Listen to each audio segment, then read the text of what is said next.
So I cannot believe my last third segment of my video got cut off because I was really bumping on a roll there. So this is gonna be my second part of part three that I am gonna bring in and contribute to y'all. So the last thing that I was speaking was on the sex that younger generations have these days. There's people that are having more sex, kids, than adults are having sex, and that's what's wrong with that. Like I see that's not right. Like some people might not believe that's right, but or some people might believe that's right, but I don't believe that's right at all. Because you're not even able to learn about yourself yet. You don't even know how your body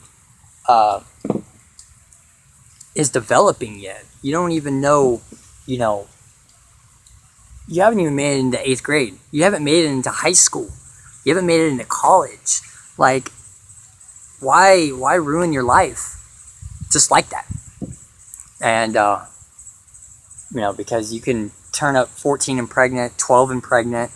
And I'm not saying, that to be, hateful or rude.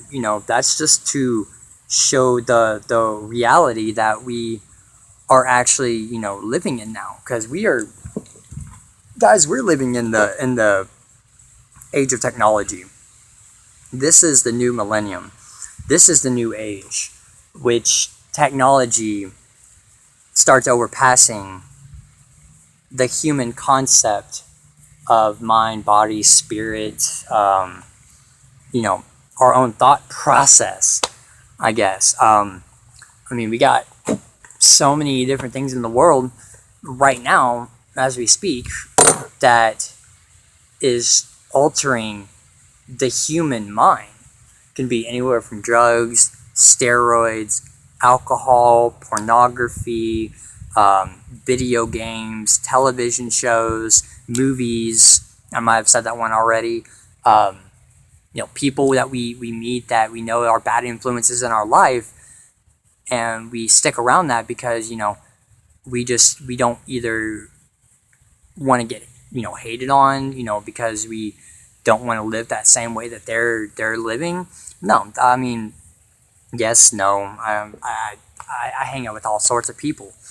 I hang out with sinners. I hang out with sinners. I'm a sinner. You're a sinner. Everybody that watches this video is a sinner. So don't say you're not. Because you're not just, lying to everybody. You're not just lying to yourself, but you're also lying about what God spoke. Prophetic words, our sin, our lives are like a filthy rag to Him, because every day we are just waking up in sin, and we are waking up, we've at least, I've heard, people say that we've at least sinned 5-6 times when we first wake up. I've heard people say that we've already sinned about 30 times since we woke up. The first like minute, you've already sinned. And I try to think in concept of what they actually mean by that. And what I've gotten out of that, we wake up and we're sinning, but we're born into this world of sin. So we wake up in sin because we're born into sin. So we have to analyze that, and we have to know that we have to ask for some type of honest surrendering, something that we might not be able to see. The Pope, people, they go up to the Pope and they'll start praying to him. They'll start, do they think he's God? Just because he's supposedly holy and he's at the left hand or something of God.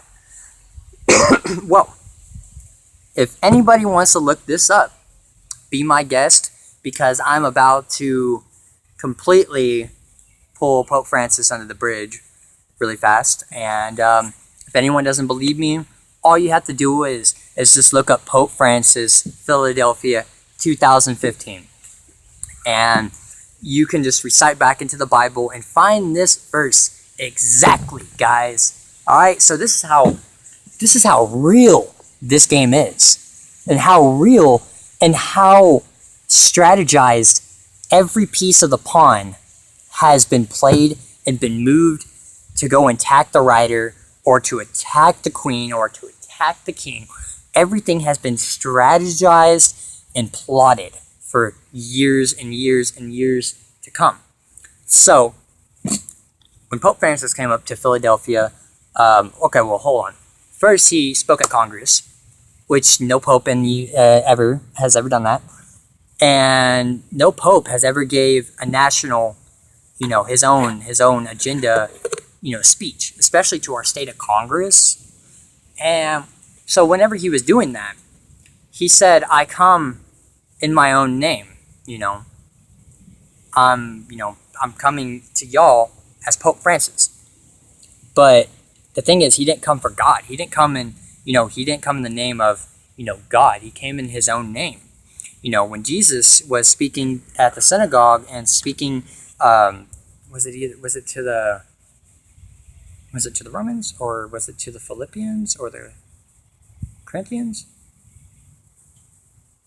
It was, anyone can help me out on that. I'll have to actually go back and refine that.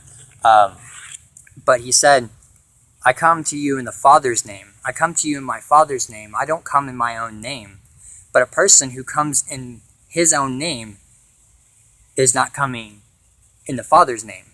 And so any holy priest, or any, someone that's supposedly so key and tuned with God, why does he come to his own name? Why does he come to our nation in his own name? He doesn't acknowledge the Father, the Son, or the Holy Spirit.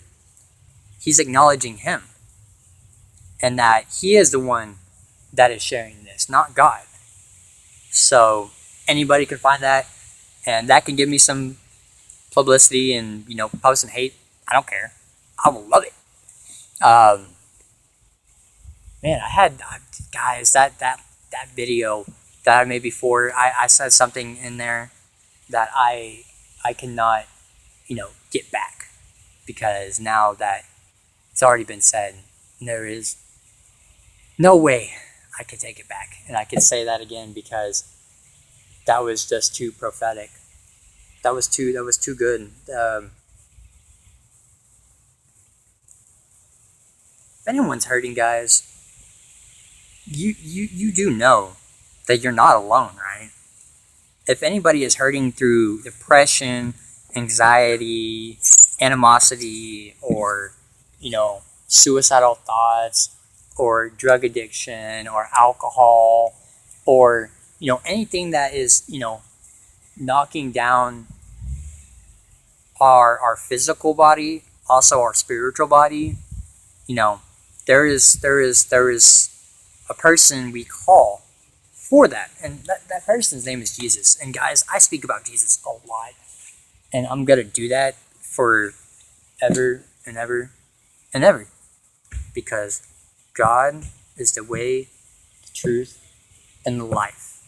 We always have to remember that, and it always said that. So we gotta know that God is the way, the truth, and the life, because if we don't, then we're just walking in our own bitter sorrow, and we're just waiting for our own destruction.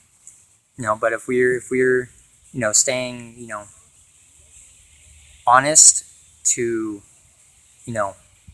ourselves, and knowing that there's something bigger of this than just being a tree, or just being part of the ground. I don't want to just think that we're just gonna die and be sitting in the ground, guys, rotting away. Like, you've seen movies whenever, there's people that dig up a corpse, and, they open the casket, and there's a bunch of mouses or rats in there, chewing out the body, and it's just like skull, just a whole skull of the bones of people. And now I just don't want to think that's where I'm going to sit and stay. that makes me uncomfortable, thinking that. And so that's why I stick with faith. That's why I stick with what God has said, in the book, and then also just what I've seen through life. We all have our own personal demons, or we all have our own trials and tribulations that we've gone through, that have made us into the person that we are today, or, the person that we are today. We're still wanting to grow that person, and, it takes time. We can't just be, this whole journey is a whole lifetime. We can't, just figure out everything in life in one day or 24 hours. It takes the whole lifetime, because you're going to go through situations that you went through early in your life, and you found a way to distinguish that and expel that fire, and it brought glory. And so we just we always know that there's steps that we can take, things that we used to do, but what happened 5 years ago may not work today. If you're willing for change, you got to be open for change, because change is inevitable. You can never stop change, because change has no bearing. Change has no bearing. Change is going to happen every single day in our life. When you start going from the age of 12 to 15, there's a completely different, loop set. You're still kind of in a child mindset. You're starting to get more responsibilities than what you had when you were 5 or 6 years old. A lot of 5 and 6 year olds, they don't have any responsibilities, and they're still adults to this day that still don't have any freaking responsibilities. And but every year that we progress in life, there's new challenges, there's new possibilities that we can explore, and we can glorify out.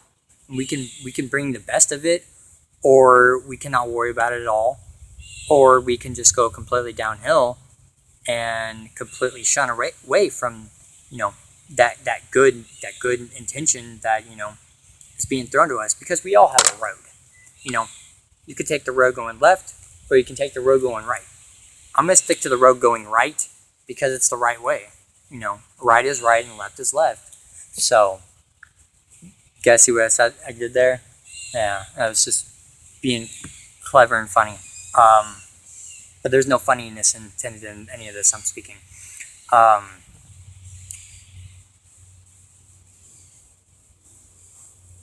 Change is inevitable. Death is inevitable. Life is inevitable. We're all gifted with life. We're gifted with the ability to produce and reproduce. And how is that so? How are, seeing, guys, that's what the human spirit, that's what's so crazy about the human spirit, is that it's given us all these, great opportunities. But, some of us, we don't ever, go along with those opportunities. We just think that it's, something that's going to bring us down. But how do we know? How do we know unless we try?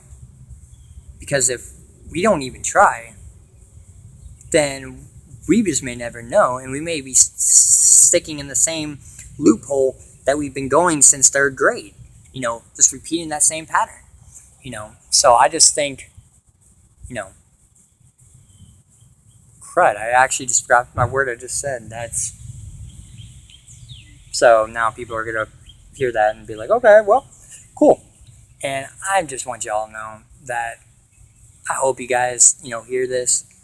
And, I want people to start actually talking. I want some comments. And because I want to hear, okay, hold on, I'm actually going to make that for the 4th video. So, wait.